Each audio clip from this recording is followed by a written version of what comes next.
Takže ahoj, já vás zdravím u mého dalšího videa. Dnes si popíšeme Jojo Jagger, je od firmy Jojo Officer a teď se ho rozšroubujeme. Takže já jsem si ho vybral v barvě červeno-stříbrné, protože se mi ta barva nejvíc líbila.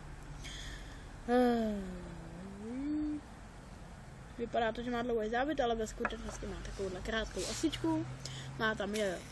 Má tam ložisko Center Track, to je prohnuté, aby provázek držel uprostřed a nebrzdil se o tyto pedy, to jsou K-pedy úzké. A tak si ho zase zašroubujeme, potom na něj nadáme provázek a trochu si s ním zajujeme. Tak.